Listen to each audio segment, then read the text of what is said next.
You're listening to the City World Radio Network, high-definition digital radio broadcasting from the city to the world. www.cityworldradio.com.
And hello with Lisa Pearl live, coming to you from New York City on City World Radio Network, www.cityworldradio.com. And we were just listening to a beautiful piece. The purpose was to introduce Stephen Lebetkin? Okay, you got to talk into your mic, or we're not going to hear you. And Amy Andersson, welcome. Thank you very much. You're welcome. Thanks for having us. You're welcome. And you need to speak into your mic. There we go. Thank you so Awesome. much. Oh, you are very welcome. I actually wanted to read this little heading on the beginning of Stephen's web page because it's really nice, kind of a lead into the show, okay? Music is love. Music stimulates the brain in the same way as we feel love for others. The human experience is that wonderful feeling of love when great music comes into our brain. It enables us to feel connection with others that also feel love through the joy of listening and knowing that others feel the same way. Music brings us to a better place. I love that. Well, thank you. You're welcome. It took me 15 or 20 versions till I got that right. You know, and I'm sorry I kind of stumbled on a little, but I really like that. So I thought that was a nice way to kind of start out the show. And it's true. Music is the common language. I agree. Okay. You should. I wrote it. There you go. Stephen, you are actually about to have a really exciting event, correct? Yes, I'm very honored to be working with Amy Andersson, a wonderful conductor and producer of a concert coming up next week at New York's Carnegie Hall, in which my violin concerto will have its world premiere. That's so exciting, Carnegie Hall. That's big.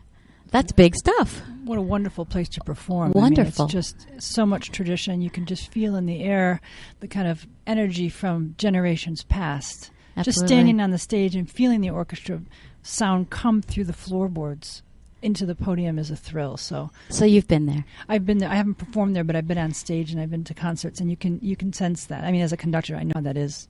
You feel the energy of the whole orchestra come through your feet. That's and amazing. So it's a thrill. That's absolutely amazing. So, Steve, I'm going to start with you. Before we get into a little more about the event, I want to know a little bit more about you. Did you grow up, I want to be a conductor one day, Mom, or a composer one day, Mom? I mean, all parents ask, well, what do you want to be when you grow up? They wanted me to be either a lawyer or an accountant because my medical skills and my affinity for bloodletting, of course, wasn't conducive to becoming a doctor. But, all kidding aside, I actually started writing when I was about 13 years old. Now, were you writing music, or you writing were just music, you were okay? I don't write words. I write music only. You don't write words. No. Oh, okay. No. Because some people I've tried do. many times to be a lyricist, and I have failed Right. miserably in that endeavor each time. It's okay. We all have talents. We don't have to But have I all of began them. composing. When I say writing, I mean composing. Writing music. When I was 13, and actually for about 3 years, I got up every Saturday morning and took the train from Queens all the way, 3 trains, and walking to the Lincoln Center Library for the Performing Arts, walked in the days of vinyl, which shows my tender age, and said, all right, what am I going to listen to and read about today? I did this pretty much every Saturday for 3 years, and then would go to a concert with a student ticket at one of the halls in Lincoln Center or Carnegie Hall, and then come back at 10, 11 o'clock at night the same way I went there. And I found it far more interesting than my schoolwork. And I began to compose serious music and went from there. Now, it's obviously a passion that you've had in your entire life. Do you come from a musical family? Is it something that you were exposed to at home, or was it just you? It really pretty much came out of nowhere, but like many, as I got older and listened to the stories from my parents and grandparents, I did discover that there was quite a bit of musical history from distant relatives more than 100 years ago that came out of Kiev and Slonim, Poland, that had musical backgrounds. Very cool. So, but it's basically, it basically came out of nowhere, and I'm glad it's there. Well, I think we're all glad it's there. Thank you. You're welcome. So you started composing, and at what point, I mean, you're in school, and it's more interesting to you than your schoolwork because that's your passion. I get that. At what point did you decide, this is my career, this is what I'm going to do? And then after school, what did you do with that? Did you go away to... Well, that's different. You know, there was a great American composer by the name of Charles Ives. I don't write like Ives did, but our lives have a certain parallel. He was an insurance executive, lived in Connecticut, and commuted to Manhattan in order to pay the bills and feed his family. After I graduated with my master's from Queens and went out into the world as a tender young man, I was in the business world for many years, still doing some writing and listening and thinking a lot about the sounds that I was hearing. So it really was never a career until the last few years when certain changes in my life occurred, which enabled me to go back to a life of music, which I intend to do. As one professor said before he passed away, I intend on composing until I decompose. Oh.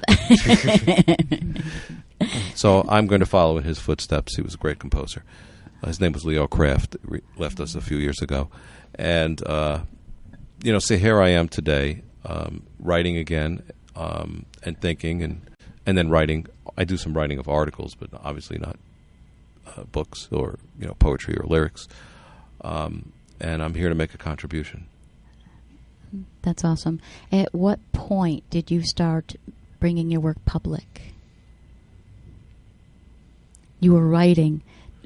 You've there's done really no such thing work. as a public audience for serious music. There's obviously a public audience for commercial music. Right. When I was a teenager and at the college, I was having my works performed, and I did some lecturing. That's the way I should have asked that. Yeah, when did your work there's no start such thing as getting performed? It's very rare that people have a public career in the area of classical music, but I was fairly prodigious, and some of my work was performed, and I gave some lectures at Princeton and then Mount St. Vincent, the Hudson, and student performances in the days that preceded, recording and the technology, which will readily facilitate the production of music today. And now I'm going back to it. It's actually, it's just a blessing that I'm getting traction around the world without really too much effort or a marketing effort. I present, I write, I present, and then music gets picked up and performed on its own merit, which is really the best way. And that actually happened with Amy. I'll pass that baton, if you would. I was going to say we're moving on to Amy here. Amy, who we met early this year, and I guess I'll pass that on to her as to what she heard and saw and why she took the initiative, for which I'm very grateful, to put this concert together and provide a world premiere of my violin concerto. That's very exciting. So, Amy, why don't you pick up from there, and then we'll back up a little bit. I'd like to know a little bit about you two, but why don't we pick up right there and talk about you two coming together and what's happening? Yes, I met Stephen at a Society for Composers and Lyricists event. We're members of the SCL, and they sponsor events where you can talk to composers, and there's all kinds of wonderful things to take part in. And I was a new member, and I went to an evening, and it was a small group, and everyone chats afterwards. And I think I introduced myself, or he introduced himself to me, and we started to talk, and we exchanged cards. And he said, "I just finished a violin concerto," and I said, "Really?" He said, "Yeah, let's get together and have coffee. We can talk about it," or something to that effect. And we met maybe a week or two after, and over a nice cappuccino. And he brought the score, and I went home and listened to something online that he had, and we just heard an excerpt of that. You were playing that. Okay. And I said, "This is terrific. This has to be performed." He said, it's just finished recently, and it hasn't been premiered yet. And so we had a couple more meetings, and I said I'd like to try to create an opportunity where I can do this. I'd love to conduct it. Sure. And you can have a premiere. And we kept brainstorming, and I was kind of sitting on this idea anyways of creating my own orchestra here in New York City, having toured for almost 3 years internationally on 2 different video game tours with full symphony orchestra. I finished in January of 2017, and I said, I've toured enough. I just finished a string of 65 orchestras, and I said, I'm tired. I want to create something here. And so it was fortuitous that we met, because it kind of intersected with my desire to create an orchestra and my desire to do the Stevens Concerto for Violin and Orchestra. And suddenly we created an event where it could happen. So it was just a lovely symbiotic meeting of kind of minds and energies and kind of shared vision, so to speak. It's just meant to be. Yeah. Kismet. That's right. Absolutely. That's wonderful. So go ahead. You were going to say something? Well, what actually has emerged from this is the 21st century version of a collaborative and artistic partnership, which we're already enjoying the fruits of, where I've come to know Amy and her work, which is just, fabulous, both on the classical as well as the on the commercial side through the video game world. And I'm involved with a foot in both of those worlds, those camps as well. And the last time this actually occurred was between Stravinsky and a composer and a conductor by the name of Robert Kraft.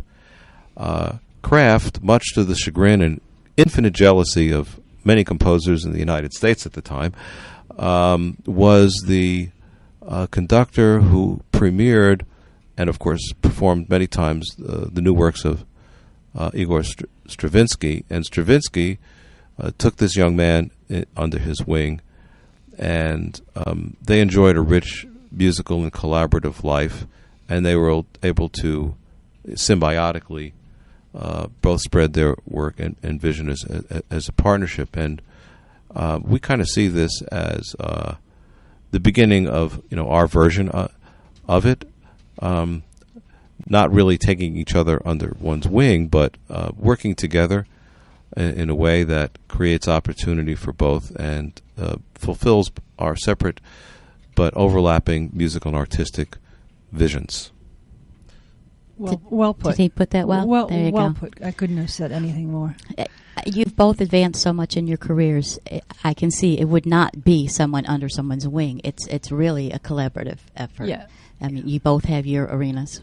Mm-hmm. And when it comes together, I mean, you both need each other. You do. You can't conduct if you don't have music. And your music needs to be heard, and that's where Amy comes in. So that's. But it's more than just the music. What we learned as we got to know each other is that we both have very keen and acute interests in matters of social justice. Right. Yeah, absolutely. And that was sort of the spark that kept you talking. Kept us talking, and right. that put this whole program together with the concentration on immigration, the journey to America. There you go. From repression to freedom. There you go. And so the title of the event is? Yes, The Journey to America, From Repression to Freedom. And it honors our immigrants of the past and of the present, and the immigrants who are coming to this country in the future. And it's right in the eye of the hurricane, so to speak, politically, what's going on in this country and the discussions. And my dream is to do concerts that touch on important social issues, that facilitate discussion without animosity, that bring us together instead of divide us, because we're all in this together, right? Absolutely. And so it's a wonderful opportunity to pay tribute to the immigrants who've made this country so incredibly great, and to remind people of how important it is that we accept each other from different parts of the world and acknowledge the richness. We all bring things to the table. Beauty that immigrants do every day in the arts, in music and film and composing and choreography and writing and film directing, as activists, as community leaders, as parents, as nurses, as doctors, as citizens. They bring so much, and it's a wonderful feeling to feel as an arts organization, we're a nonprofit organization, that we are stepping into their lives and becoming part of them, and they become part of us through doing a program that has a strong sense of social justice, responsibility. Absolutely. To give it some specifics, there are 3 composers here. I'll first describe the journey to America and how it manifests. It's manifest in my work and my musical heritage, and then Amy can continue with the other works that she programmed. 2 other really fine and exceptional American composers. There was a wonderful composer in the first half of the 20th century by the name of Karol Rathaus. Karol is with a K, who was a Polish Jewish composer, did a lot of work in Europe. Eventually had to flee, as many others did, in the 1930s, wound up in London for a short time, did a lot of film work, including Brothers Karamazov, and then came to America along with his contemporaries like Korngold, and eventually started the Queens College Music Department, which became really the focal point for many great European intellectuals and academics, great musicians, philosophers, choreographers, dancers, economists, came to Queens, which was one of the great fertile grounds, and Rathaus had a group of composers really well known. Gabriel Fontrier, who was primarily my teacher and also taught Marv Hamlisch, who preceded me, Saul Berkowitz, a great jazz composer, and Leo Kraft. And these 3 spawned hundreds, if not thousands, great musicians and educators.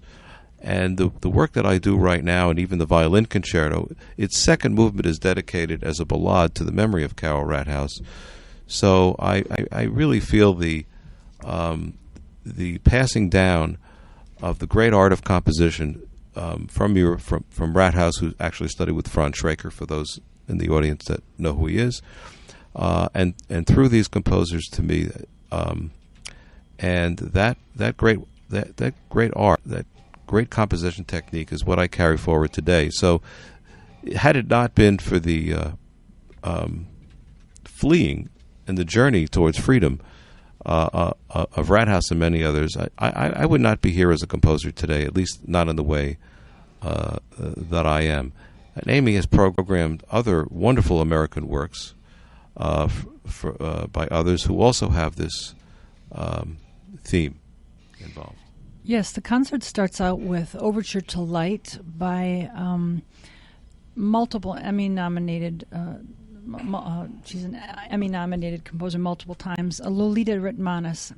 And Overture to Light describes musically her parents in 1944 fleeing Latvia with their tiny baby in tow, fleeing communism as the Russians came over and invaded their country, and they fled along with 22,000 other Latvians. And it describes that journey of the terror and the anxiety of fleeing their country, coming to the States, and then the sadness and the tragedy of seeing Latvia occupied by Soviet Union for decades, and then the return of Latvia to independence in 1990, and it becoming a free, independent country again. So it musically describes that journey.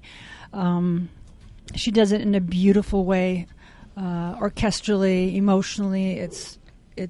It soars, it has the depth, it has the darkness, and then has the return to this light at the end of the piece. That is quite remarkable. So we open the program with Overture to Light by Lolita Ritmanis, followed by the Concerto for Violin and Orchestra by Stephen Lebetkin. After the intermission, we do Aaron Copland's Fanfare for a Common Man. I almost cry when I talk about it, because it's become one of his most life-affirming pieces, and has been played around the world as a celebratory music for Pope Francis and for the Queen of England and for Barack Obama at his inaugural ceremony and to the dedication of the 9/11 memorial. So we're doing it I just get emotional when I talk about it. It's a very emotional piece. It brings a lot with it. And it honors immigrants. And it opens the second half, which is then followed by Ellis Island, A Dream of America, by Grammy-nominated composer Peter Boyer, with 7 actors. It's a 45-minute large orchestral score. He employs 7 actors reading the actual words of Ellis Island immigrants in the most touching way, 7 different poignant stories, with projected images in the background of from the Ellis Island archives of people on boats and ships and everything. It's touching. It goes right to the heart of the matter of the bravery, the resilience, the courage, and actually the luck people had to have because a lot of people were turned back. Absolutely. And one of the actors recites the words of James Eponymous, who's a Greek immigrant, and he talks about how they got into these lines and some people had a mark of chalk on their back and some people didn't, and they didn't know what it meant, and then they realized if you had the chalk, you had to go back. Oh, and he said, I didn't have the chalk and I got to stay in America. Wow. So it's compelling, very touching, and very human. And it fits in beautifully with the Copland because Peter Boyer is very influenced by Aaron Copland. They share commonalities in their composing style. The whole piece, the whole program, I think fits together in a beautiful way with Stephen's legacy of his teachers and the immigration of musical talent and ideas that came to this country, and Lolita describing her parents fleeing communism, but eventually being able to return to their country in 1990. So it's a salute to the experience, the immigrants' experience that has so profoundly shaped what this country has become. It sounds wonderful. It really does sound wonderful. So tell me a little bit more about when is the program? When is this happening? The concert will be at Carnegie Hall on Saturday, October 7th at 8 p.m. Tickets are on sale at carnegiehall.org. And I'm going to interrupt you right yes. there. Okay, I'm going to give everybody listening our phone number, and the first 2 people who call in will be given a pair of tickets to this concert, which is going to be very exciting. And that number is 646-690-2976. 646-690-2976. And call if you're interested in attending this performance. We've got a pair of tickets for you, so please give us a jingle here. Good? Thank you so much. Oh, you're welcome. Let's not forget the wonderful violinist who will premiere my concerto. Yes. Momo Wong, a very talented graduate student from the Juilliard School here in New York. Yes, she has jumped in with such commitment and talent, and she is absolutely fearless. I mean, to make a debut at Carnegie Hall with the world premiere is nothing to be underestimated. So she is remarkable in many ways. I can't wait to get up on the stage with her and go through this piece. My job is to serve the composer, to serve Stephen Lebetkin, and to serve the soloist, and to bring this to the height that it needs to be brought to. So I'm thrilled and honored to have created this orchestra and to have met Momo and Stephen and the other composers to shine some beautiful light into the dark time. You know what? It sounds to me like it's completely appropriate with what's going on today, because we are so divided. Yes. We are so divided as a people, and when there are people, without naming names, that are talking about them and they, I find that completely ridiculous, because unless you're a Native American, we are all from somewhere else. Right. Our families are from somewhere else. Our heritage is somewhere else. My family's from Russia, Poland. You've mentioned Poland. We are all from somewhere else. So nobody, almost nobody, is from here. So to not embrace what we all bring to the table, especially with the arts and culture and music, that's common. Yeah. That's the voice of love. It's the deepest tie that binds us together. Absolutely. I absolutely agree. I think we have to keep in mind that music over the centuries, particularly over the last 100 years, has become this amorphous set of cultures in many of the works that are written, regardless of the venue, whether it's in film or contemporary music or jazz. The threads of multicultural sounds and rhythms run throughout many, if not almost all, of the music that we hear today. Now, some of it is overt in terms of having a program, like Ellis Island has a program by Peter Boyer. But in other music, in my music, I often sit back and listen. I say to myself, where did that come from? Well, I hear some Eastern music in there. I hear some German music. I hear some Viennese. I hear some American sounds. I like to say, well, there's only 12 notes, and what are we going to do with them? But the fact of the matter is, the music itself that we write and that we hear is a hybrid set of cultures, and social justice is essentially built into the music itself. Yes, absolutely. Absolutely, I agree.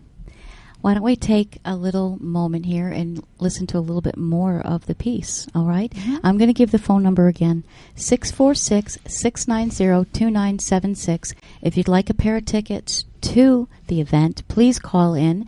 Enjoy a little bit more of the music. This is Lisa Pro Live with City World Radio, cityworldradio.com, and we will be right back. Enjoy the music.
Nice. Very, very nice. Enjoyable. Thank you. That's the ending of the first movement. That is so nice. I just want to give a shout out to Catherine Cates, who called us during the music break, and she got herself a pair of tickets to the event. Congratulations, Catherine Cates. And that number is 646-690-2976. 646-690-2976. If you would like a pair of tickets, give us a call. So, tell us about that movement that we heard. What inspired you? Tell me what goes on when you're writing that. Can you, or is it something you can't explain? I wrote the work at the end of 2016. I had written quite a bit of music that year. A ballet called Cycle of the Earth on the environment, music drama, a piano concerto. What else did I write? A sax concerto, a piece for double string orchestra. I had a couple of months left in the year, and I thought, it's time to write a violin concerto. I'm old enough to do it. Does that have an age attached to that? Well, if you look back, Brahms didn't write his first symphony until he was 43. To write a violin concerto that has some meaning or depth to it, you have to really be at a mature stage. Okay. So if I'm not mature by now, I don't think I ever will be. Is that a problem? It depends on who you're speaking to. But actually, so I decided, well, I'm going to sit down and write a repertory piece. Now, that's not easy to do, and you have to be fairly brave to do that. But if I'm going to write a violin concerto, it better be a good one, or I'm not going to write it at all. So I listened to a lot of the works of great composers, and including Brahms and the Tchaikovsky, and the Samuel Barber, which much of this piece reminds me of, and others.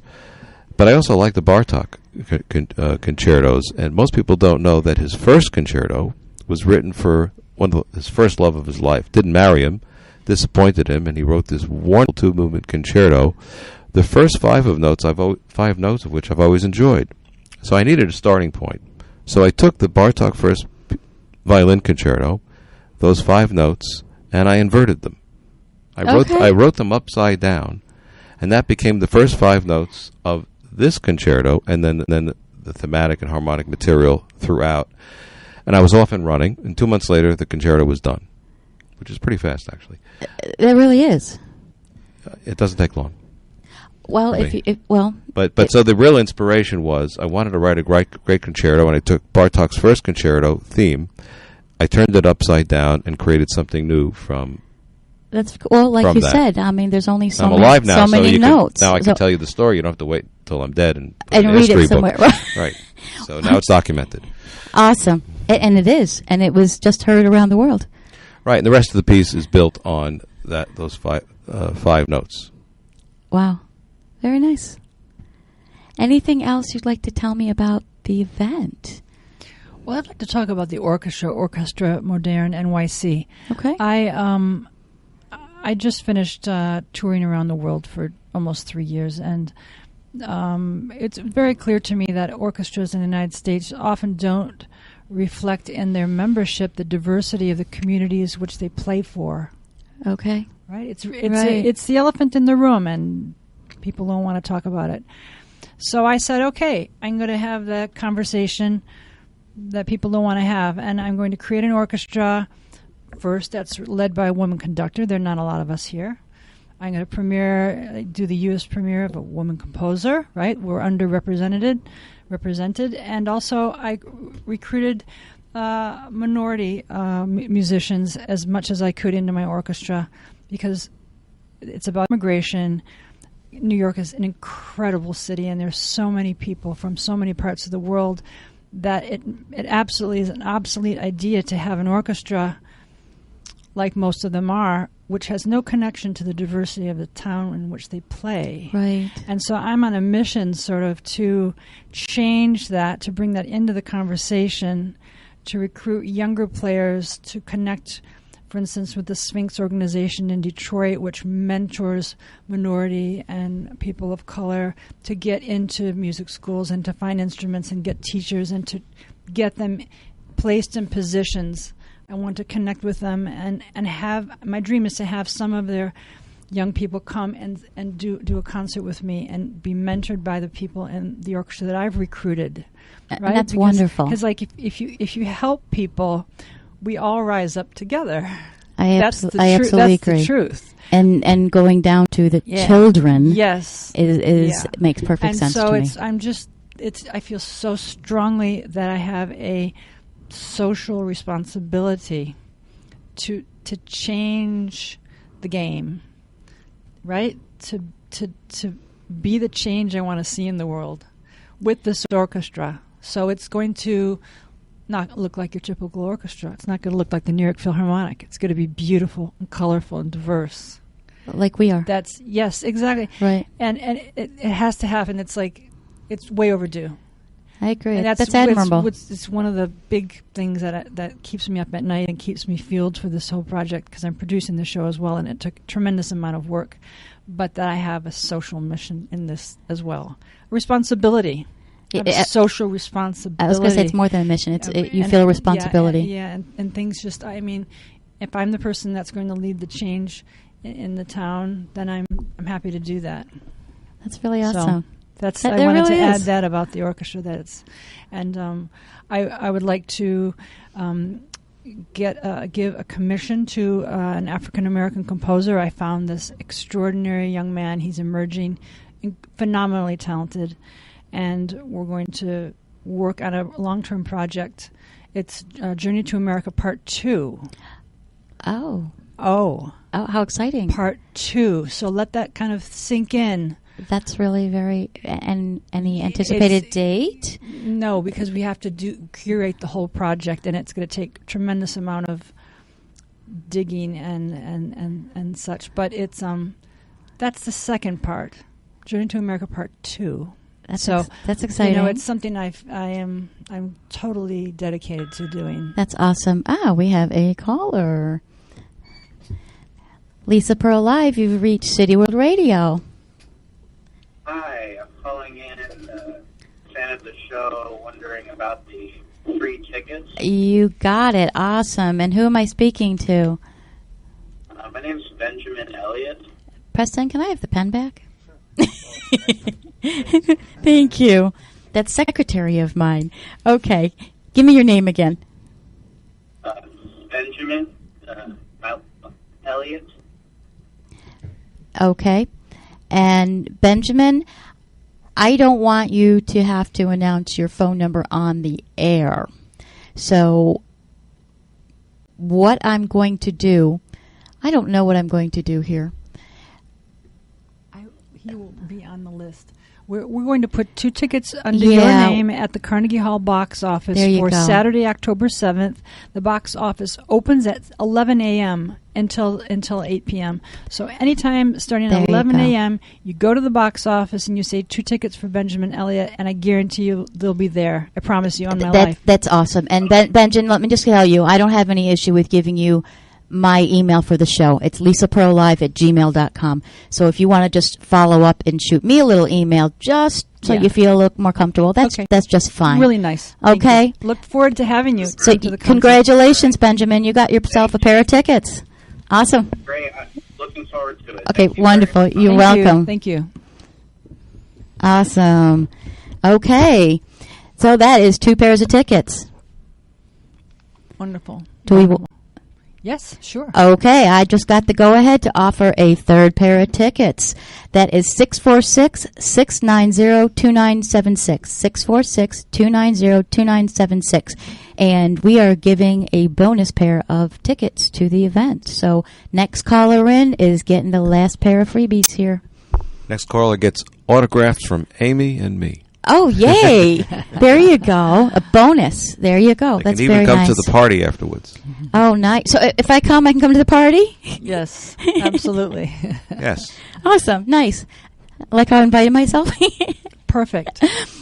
Amy, we kind of skipped up and over, so I'm going to get like a 2-minute rundown of your history. Right. How did you begin with music? I mean, again, were you a little girl standing on your dresser, waving things around?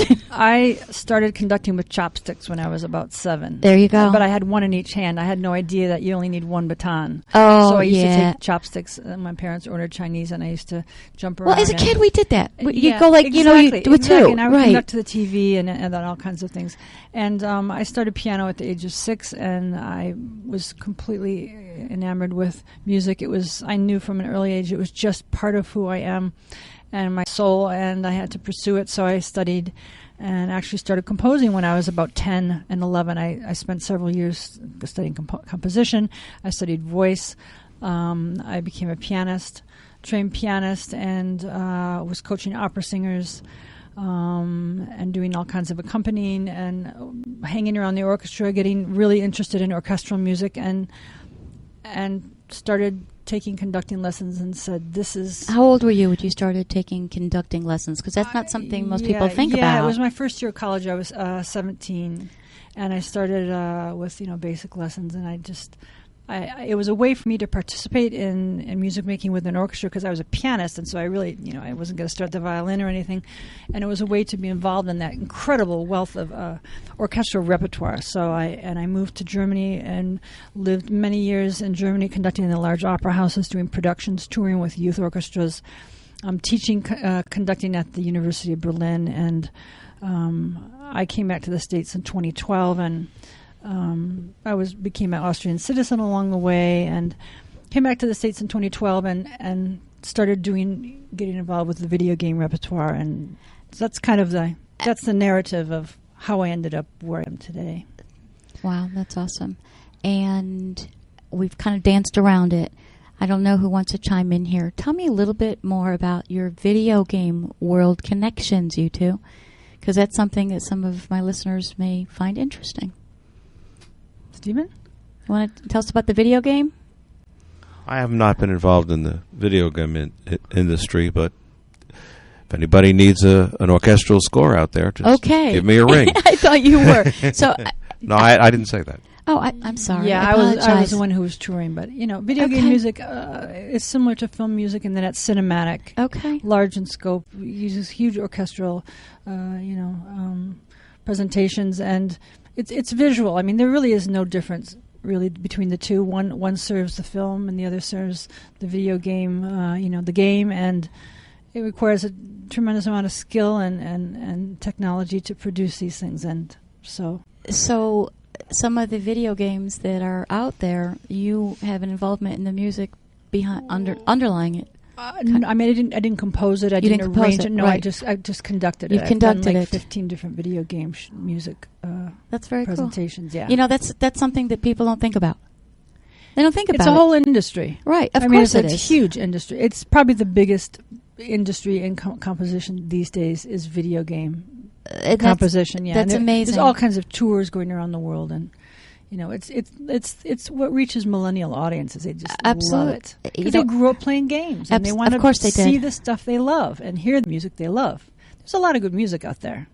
And it's not something that most people stop and think about. But of course, because they're engrossed in their game. And they're not. But the sounds, and then they hear the music. orchestra play World of Warcraft or whatever, Right. Shadow of Colossus and Journey and all these things. They love it. That's very cool. Yeah. So that's, you know what? So maybe some of the listeners are expanding their thought process a little bit now. Yeah. And next time they play a game, maybe they're going to listen to that music, which would be really nice. Yeah, it'd be fantastic. Yeah. I remember, you know what?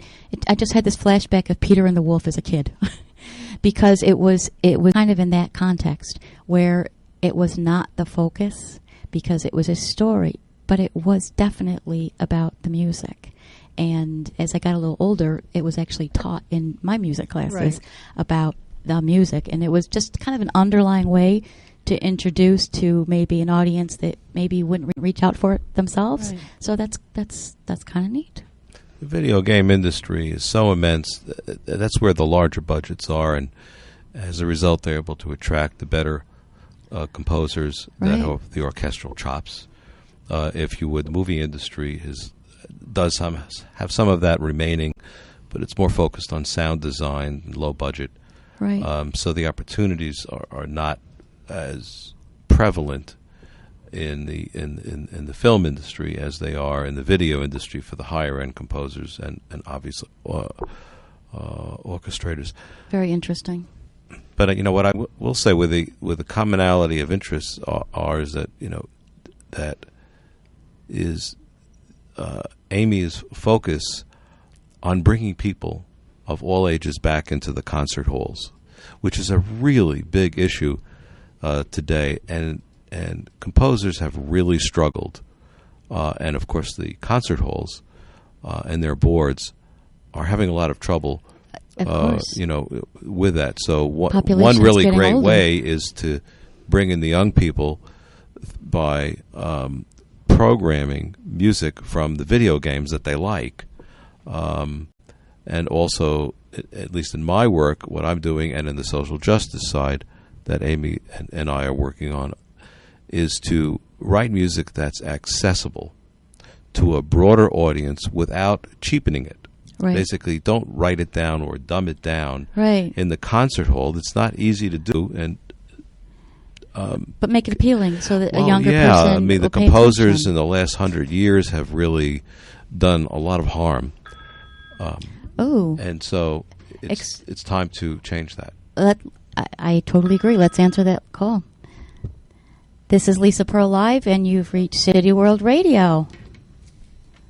Oh, hi.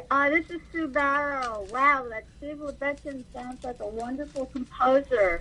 Awesome. Am I getting a free ticket? You got a pair of them. Give me your name. Great. It's Sue Barrow. Spell your last name? B-A-R-W.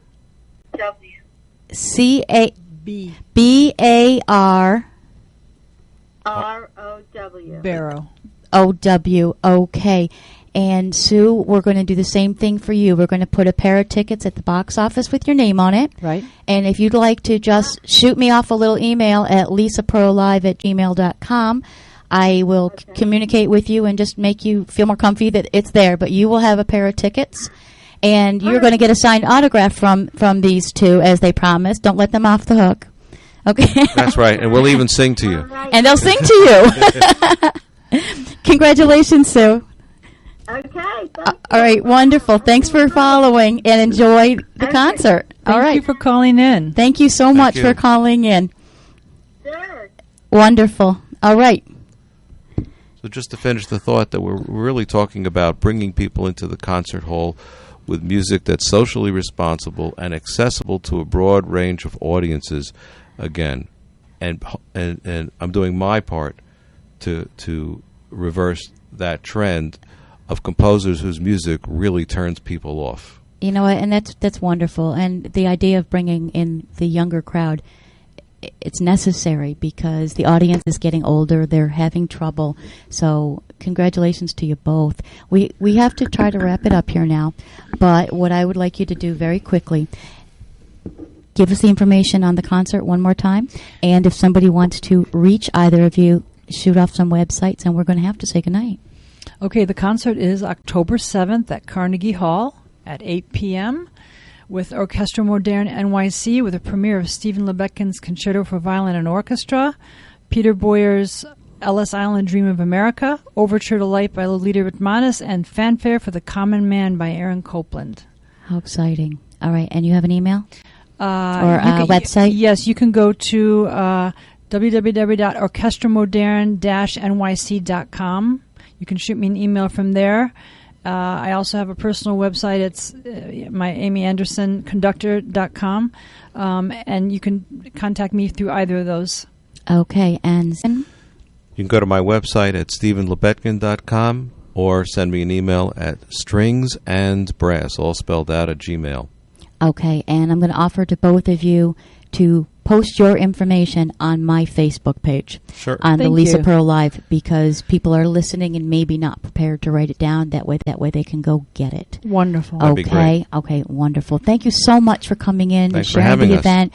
You are welcome. It sounds like a wonderful event and a really good cause. The question, now we get to ask you a question. Are you coming to the concert? I'm going to come to the concert. Oh, you yeah. better. Well, Absolutely. I can have 2 tickets at the Have a box pair of office tickets waiting you. for me. Yeah, it's been a real pleasure. I appreciate the time and You're your so Yes. welcome. lovely, Enjoy. lovely, Thanks for the lovely opportunity. exchange and conversation. Wonderful. Don't Thank forget, you so music much. is love. Music is love, and this is Lisa Pearl Live with City World Radio. I'm here every Wednesday at 6 p.m. Eastern Standard. Please tune in. If you're interested in being a guest, being a sponsor, guest hosting a show, get a hold of me. Lisa Pearl Live, hashtag Lisa Pearl Live. You'll find me everywhere. And good night from Manhattan.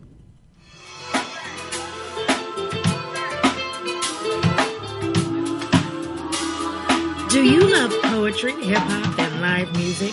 Well then, come on down to Poet Will Be Televised. Every second Wednesday of the month at Funkadelic Studios.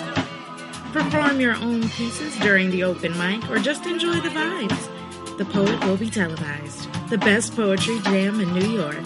For more information, visit www.thereclife.org.